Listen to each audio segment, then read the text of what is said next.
Sejak adanya pandemi COVID-19 atau Coronavirus Disease 2019 yang berkembang awalnya dari Wuhan, kemudian menyebar ke seluruh dunia, berbagai negara mengambil langkah-langkah untuk merespon virus tersebut. Salah satunya adalah dengan melakukan pembatasan aktivitas yang kemudian disebut dengan berbagai macam istilah yang berbeda-beda juga ya. Ada yang menyebut sebagai lockdown, ada yang menyebut sebagai karantina, dan lain sebagainya. Di Indonesia menggunakan kampanye di rumah aja.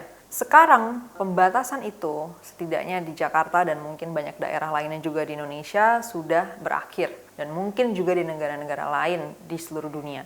Muncullah istilah new normal atau normal baru di mana kita tetap beraktivitas tetapi menggunakan berbagai aturan atau norma baru untuk tetap bisa hidup sehat di tengah adanya pandemi COVID-19.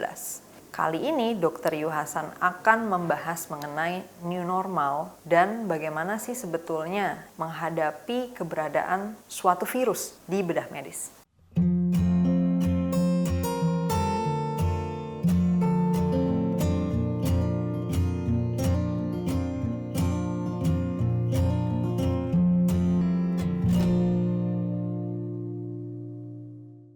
New normal, ini new normal itu istilah baru ya itu.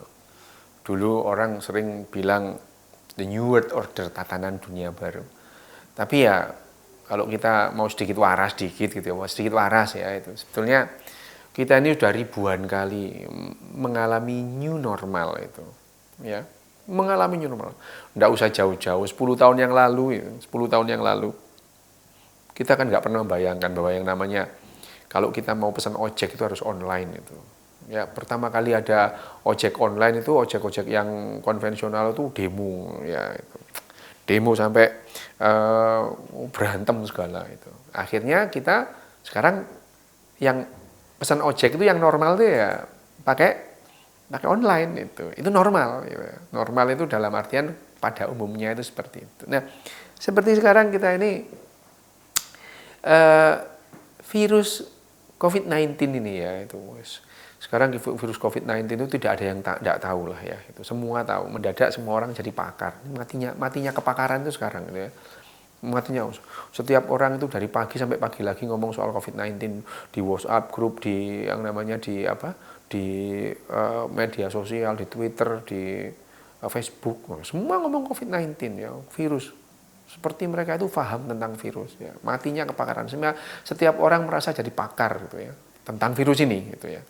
Ini yang menjadi fenomena baru gitu, fenomena baru. Berbeda dengan pada saat tahun 2002 itu SARS mencuat ya. Mencuat SARS itu sama. WHO juga mengumumkan ini adalah ancaman pandemi. Cuman respon masyarakat, respon manusia pada saat itu tidak seperti sekarang. Karena sekarang ada handphone gitu ya, ada handphone, ada gadget ya. Ini yang membuat bagaimana akhirnya isu COVID-19 ini demikian hebatnya sehingga mempengaruhi segala lini kehidupan.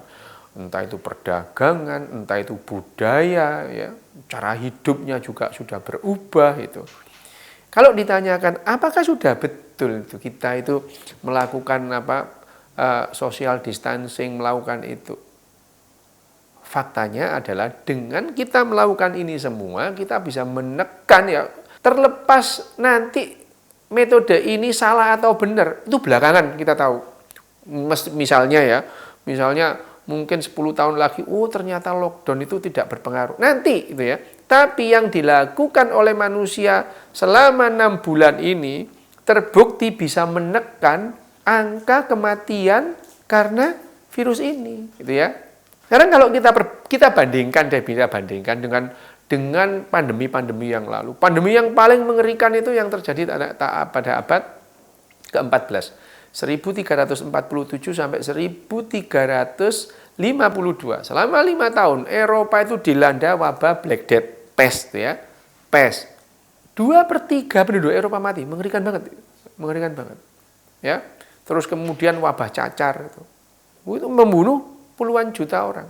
100 tahun yang lalu Spanish flu ya, flu Spanyol membunuh 50 juta orang. Selama 2 tahun, 1918 sampai 1920. Waktu itu Indonesia belum ada, yang ada adalah Hindia Belanda. Penduduk Hindia Belanda waktu itu 15 juta. Yang mati karena kasus flu Spanyol adalah 1.500.000 orang. Banyak banget. Nah, memori manusia tentang pandemi itu memang mengerikan itu. Tapi sejak 50 tahun terakhir ini, sejak yang namanya manusia itu bisa mengusir namanya virus cacar, itu satu-satunya virus yang berhasil dibasmi manusia ya, virus cacar itu ya, virus cacar itu. Sehingga tahun 79 itu WHO mengumumkan sekarang tidak ada lagi penyakit cacar. Beda ya, cacar dengan cacar air itu beda. Ini variola dengan varicella. Kalau varicella itu cacar air itu masih itu. Tapi itu tidak mematikan. Kalau variola, smallpox itu mati orang itu kena ya. Dan itu yang cacar itu yang menghabiskan suku Indian, Maya dan Aztec. Cacar bukan karena diserang oleh orang Spanyol atau orang Portugis, mereka mati karena cacar. 90% penduduk Maya, Aztec, Inca mati karena cacar. Nah, sekarang kita bandingkan dengan virus COVID-19 ini. Sampai detik ini yang terinfeksi coronavirus terhitung 8.399.485. Itu dari Worldometer ya, gitu. Yang meninggal adalah 451.257 orang saat ini. Kita bandingkan dengan Spanish flu yang membunuh 50 juta orang pada saat penduduk dunia, oh ya nggak seperti sekarang. Penduduk sekarang dunia 7,7 miliar ya, yang terinfeksi 8 juta gitu. Nggak sampai 1%. Nih, tapi ya bilang itu, tapi itu kan infeksi manusia, iya sama lah. Yang terinfeksi TBC juga manusia juga ya. TBC hari ini membunuh 4 juta orang tiap harinya. TBC. Artinya kita waspada terhadap COVID-19, ya harus itu karena ini mengancam kehidupan kita. Orang bisa terinfeksi terus kemudian sakit dan mati, bisa itu. Ya. Tapi kalau dibandingkan dengan sekarang ini pandeminya belum selesai ya ini ya. Kalau kita melihat tren harian sekarang, kasus harian baru ya, kasus baru harian meningkat. Tapi kasus kematian harian menurun, bagus dong ya, bagus. Sampai akhirnya nanti akan terbentuk sebuah keseimbangan. Nah, sekarang kita punya saudara, ya. Kita punya teman dalam hidup ini, teman baru yang namanya COVID-19 itu. Kalau beberapa saat yang lalu ada istilah damai itu, ya kan damai di sini kan bukan lantas terus kita itu duduk bareng sama virus, tanda tangan di atas materai 6.000, kan tidak begitu ya. Damai itu ya, yang namanya damai dengan antar spesies itu, bahkan antar manusia itu, damai itu seringkali harus dibatasi itu ya. Ya, Korea Utara dan Korea Selatan itu damai karena dibatasi gitu ya.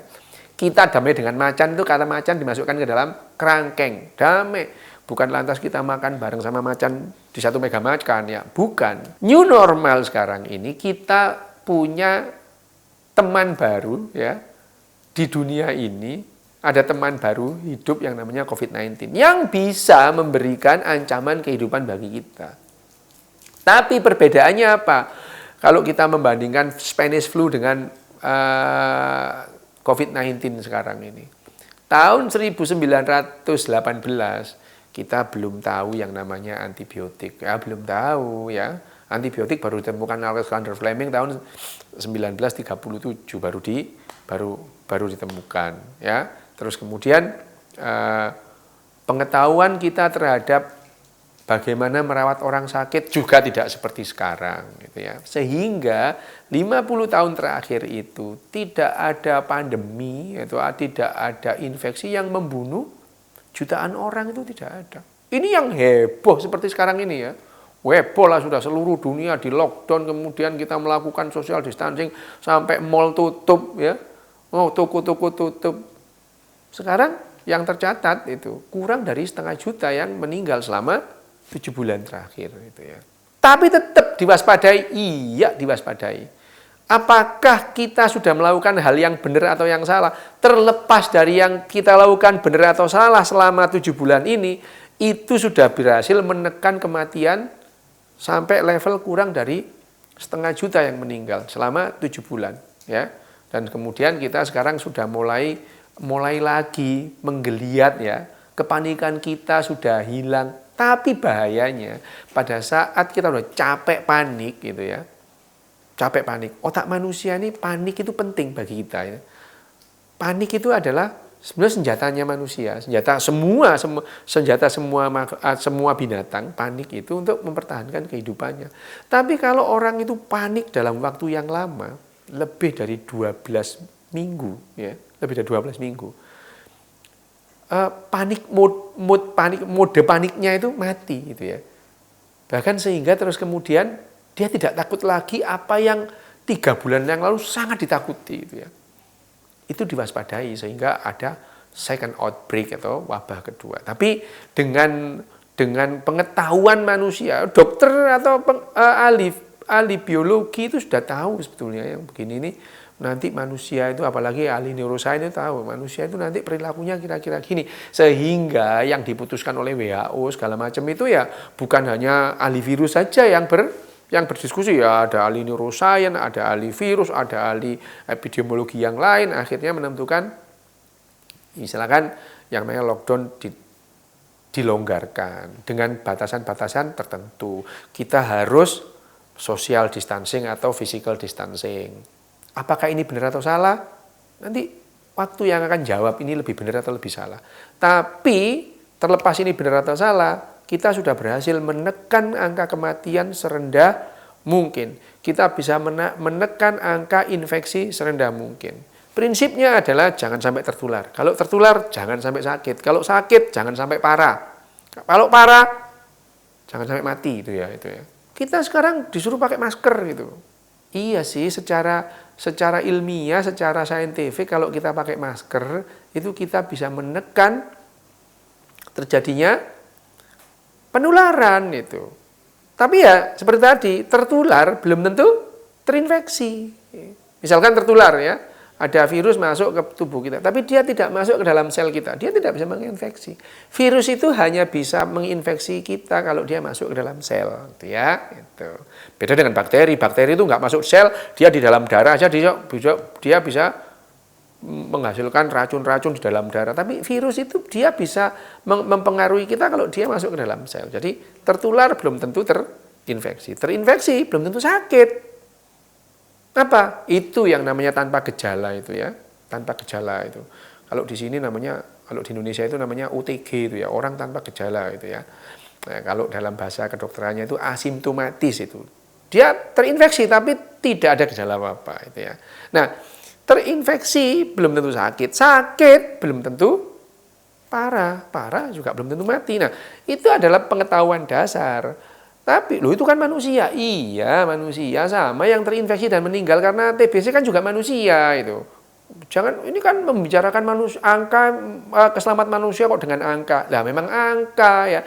Kalau kita itu tahu angkanya persis, justru kita bisa menentukan apa yang harus kita lakukan gitu ya. Itu jadi ya sama ini ketidaklogisan manusia terhadap kesehatan itu gitu. Misalkan ayo check up, enggak mau check up. Kenapa? Nanti ketahuan sakitnya. Loh, justru supaya ketahuan, kemudian kita mengobati atau mengatasi masalahnya. Sama dengan seperti sekarang ini. Sekarang ini kita dengan logika, dengan dasar-dasar pengetahuan kita perlu yang namanya pakai masker. Kenapa? Mencegah atau memperkecil atau meminimalkan terjadinya penularan. Oke, cuci tangan, social distancing. Oke. Kalau nanti terbukti salah, ya sudah nanti itu ya. Ya memang sains itu tidak terobsesi dengan kebenaran. Ini yang paling benar, enggak itu. Tetapi secara rasionalitas sains atau scientific rationality itu sekarang ini yang paling bisa dipertanggungjawabkan. Pakai masker, cuci tangan, social distancing. Ya, itu adalah sekarang kita menjadi new normal. New normal itu ya seperti tadi kita itu udah ribuan kali menghadapi new normal ya. Dulu pertama kita nggak punya Walkman itu, wah kita mau mendengarkan musik kenceng itu sulit. Kenapa? Ganggu orang lain itu. Begitu ada Walkman, wah kita bebas. Kita punya ruang privat di keramaian itu. New normal itu ya. Dulu kita nggak punya handphone itu ya. Kemana-mana itu dokter tahun 90-an bawa pager gitu ya. Nah, begitu ada handphone, ada banyak dokter yang nggak mau lepas dari pager ya, nggak mau bawa handphone. Ada sampai tahun 2006 itu ada yang nggak mau pakai handphone, pakai pager, sampai perusahaan pagernya itu hanya melayani satu orang. Itu ada ceritanya kayak gitu. Beneran ini gitu ya. Nah, itu kemudian handphone menjadi sebuah kenormalan baru. Nah, sekarang dengan isu COVID-19 ini kita ada kenormalan baru, new normal ini. Kita tidak perlu tidak perlu berlebihan menyikapi seperti ini. Kalau kita berlebihan, dampaknya lebih buruk. Kenapa? Yang namanya ikatan sosial itu penting, karena yang namanya runtuhnya peradaban, banyak peradaban, jatuh bangunnya sebuah peradaban, suku yang kemudian dulunya bagus kemudian mendadak hilang dalam perjalanan sejarah, negara yang tadinya itu demikian perkasa kemudian runtuh itu. Semua itu diakibatkan karena ikatan sosial mereka yang runtuh itu. Kalau mau lebih lebih detail itu ada di bukunya Jared Diamond itu, Collapse itu. Bagaimana yang namanya peradaban itu runtuh selalu diawali dengan runtuhnya atau lepasnya ikatan sosial. Selalu itu. Nah, sama kita itu sekarang itu, kalau kita menyikapi sebuah isu itu sampai kita berantem, padahal itu sebetulnya ya nggak perlu berantem, kita bisa ikatan sosial kita itu runtuh. Itu yang perlu diwaspadai. Otak kita itu sangat rentan terhadap perbedaan. Sangat rentan terhadap perbedaan. Sehingga ada perbedaan sedikit itu sudah cukup alasan bagi kita untuk memusuhi seseorang. Kalau kita tidak membiasakan kita itu berpikir secara rasional. Itu. Nah, kita menyikapi new normal ini ya tidak usah emosional gitu ya. Rasional saja gitu. Bahwa kita itu sekarang dianjurkan pakai masker, ya sudah pakai masker gitu ya. Sesek napas ya udah dibuka dikit-dikit gitu ya. Ya kan nggak ada orang mati gara-gara maskeran, itu kan nggak ada ya. Nah, tidak usah berlebihan. Social distancing oke, tidak bergerombol oke ya, dijalani itu. Nanti kalau kemudian pandemi ini sudah hilang, terus kemudian kita mencapai keseimbangan baru, terus kemudian ternyata social distancing itu nggak penting. Ya nanti itu, tapi sekarang data-data yang ada sekarang mendorong kita untuk melakukan tiga hal utama dalam new normal ini: pakai masker, social dan physical distancing, cuci tangan, ya. Itu dirumuskan berdasarkan data-data medis, data-data kedokteran. Itu kan belum tentu benar. Ya memang belum tentu benar gitu ya. Nanti kalau ada kebenaran baru ya kebenaran yang sekarang ditinggal. Sekali lagi, terlepas dari yang kita lakukan ini benar atau salah, faktanya adalah kita bisa menekan angka infeksi sampai kurang dari 0,1 populasi dunia. 0,1% ya. Sekitar 0,1%, 0,12% populasi dunia yang terinfeksi. Ya. Dan dari yang terinfeksi itu kita bisa menekan di bawah 5% kematian dari yang terinfeksi.